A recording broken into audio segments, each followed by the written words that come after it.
ಗೃಹ ಸಿಬ್ಬಂದಿಗಳ ಶಿಸ್ತುಬದ್ಧ ಹಾಗೂ ನಿಸ್ವಾರ್ಥ ಸೇವಾ ಮನೋಭಾವವನ್ನು ಪ್ರೋತ್ಸಾಹಿಸಬೇಕೆಂದು ಅಪರ ಜಿಲ್ಲಾಧಿಕಾರಿ ಕುಮಾರ್ ಹೇಳಿದ್ದಾರೆ. ದಕ್ಷಿಣ ಕನ್ನಡ ಜಿಲ್ಲಾ ಗೃಹ ರಕ್ಷಕ ದಳದ ವತಿಯಿಂದ ಕಳೆದ 10 ದಿನಗಳ ಕಾಲ ವಾರ್ಷಿಕ ತರಬೇತಿ ಶಿಬಿರವನ್ನು ಆಯೋಜಿಸಿದ್ದು, ಇದರ ಸಮಾರೋಪ ಕಾರ್ಯಕ್ರಮವು ನಗರದ ಜಿಲ್ಲಾ ಪೊಲೀಸ್ ಕವಾಯತು ಮೈದಾನದಲ್ಲಿ ನಡೆಯಿತು. ಸಮಾರೋಪ ಕಾರ್ಯಕ್ರಮದಲ್ಲಿ ಅಪರ ಜಿಲ್ಲಾಧಿಕಾರಿ ಕುಮಾರ್ ಪಾಲ್ಗೊಂಡು ಮಾತನಾಡಿ, ಸೇವಾ ಮನೋಭಾವದಿಂದ ಸರ್ಕಾರದ ಗೌರವಧನಕ್ಕೆ ತೃಪ್ತಿದಾಯಕವಾಗಿ ಕೆಲಸ ಮಾಡುತ್ತಿದ್ದಾರೆ. ಸಮಾಜಕ್ಕೆ ಇವರ ಸೇವೆ ಮತ್ತಷ್ಟು ಸಿಗುವಂತಾಗಲಿ ಎಂದರು.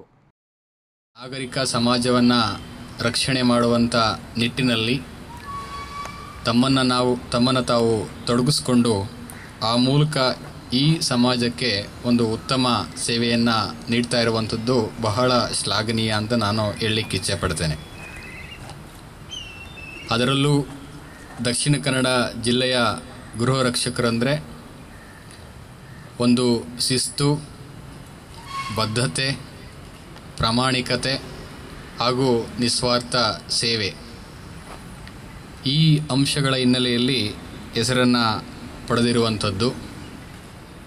ಯಾವುದೇ ತುರ್ತು ಸಂದರ್ಭಗಳಲ್ಲಿ ನಮಗೆ ತಕ್ಷಣ ನೆನಪಾಗುವಂಥದ್ದು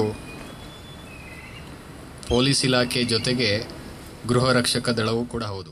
ಈ ಸಂದರ್ಭ ದಕ್ಷಿಣ ಕನ್ನಡ ಜಿಲ್ಲಾ ಸಾರ್ವಜನಿಕ ಶಿಕ್ಷಣ ಇಲಾಖೆ ಉಪನಿರ್ದೇಶಕ ವೈ ಶಿವರಾಮಯ್ಯ, ಉಡುಪಿ ಜಿಲ್ಲಾ ಕಮಾಂಡೆಂಟ್ ಡಾ ಕೆ ಪ್ರಶಾಂತ್ ಶೆಟ್ಟಿ, ದಕ್ಷಿಣ ಕನ್ನಡ ಜಿಲ್ಲಾ ಕಮಾಂಡೆಂಟ್ ಡಾ ಮುರಳಿ ಮೋಹನ ಚೂಂತಾರು ಮತ್ತಿತರರು ಉಪಸ್ಥಿತರಿದ್ದರು.